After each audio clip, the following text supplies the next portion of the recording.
እመቤታችን ድንግል ማርያም በደረሰችበት ቦታ መድረስ ልብ ያሳርፋል ብሎ ቅዱስ ያሬድ ቅዱስ ቴዎፍሎስን ጠቅሶ ዘምሮልናል በድጓ። አሁንም የምንገኘው ቅዱስ ያሬድ በዘመረበት ቀለም በጥብጦ ድጓውን በጻፈበት ቦታ ነው የምንገኘው። በዚህ ቦታ ቅዱስ ያሬድን መጥቶ ድንግል ማርያም ልጇን አዝላ በመላኩ ራኤልና በመላኩ ቅዱስ ገብርኤል እየተመራች የሷ አሰረ ፍኖት የረገጠውን ቦታ ስደርስ ልቤ ያርፋል ብሎ ቅዱስ ያሬድ ከአክሱም ተነስቶ መጥቶ ነፍሱ ያረፈችበት ቦታ ማለት ልቡናው ያረፈበት ሰላም ያገኘበት የረፍትና የጸጥታ ቦታ ነው። ምንጊዜም ድንግል ማርያም ባለችበት ረፍት አለ። ለምን? ልጇ ኢየሱስ ክርስቶስ ሰላም ስለሆነ። ነቢያት ተመኝተው ከድንግል ማርያም ሲደርሱ ልቡናቸው አረፈ። ረፍታቸው ክርስቶስ ስለተወለደላቸው። መላእክት ያላዩትን አምላክ ድንግል ማርያም ጌታን ስትወልድ ቤተልሔም ሲደርሱ ምኞታቸው ተጠቃሎ አረፈላቸው። ስለዚህ እመቤታችን ካለችበት ቦታ የደረሰ ሁሉ ልቡ ያርፋል።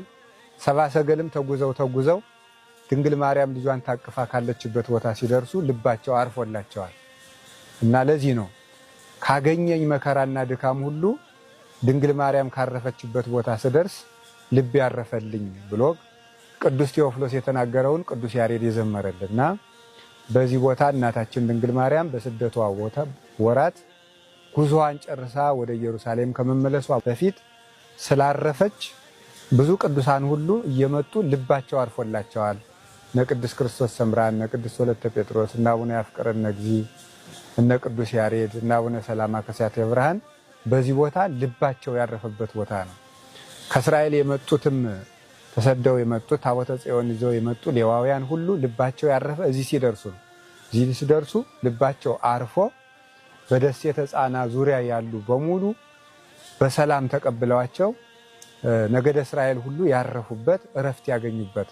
ታቦተ ጽዮንም በጣም ብዙ ርቀቶችን ያን ሁሉ ኪሎ ሜትርን አቋርጣ የመጣችው ታቦተ ጽዮን ያረፈችበት ቦታ ስለሆነ ርዕሰ ገዳማት ወአድባራት ጣና ቅዱስ ቂርቆስ የአባቶችና የእናቶች አንድነት ገዳም የቅዱሳን የልቡናቸው ማረፊያ ገዳም ነው እና በዚህ ገዳም የቅዱስ ቂርቆስ ታቦት መጥቶ ሲያርፍ ብዙ መቅሰፍት ቁሟል። የረፍት ቦታ ነውና በዚህ የረፍት ቦታ አሁን ከ300 በላይ አባቶችና እናቶች መነኮሳት፣ መነኮሳያት፣ መናንያን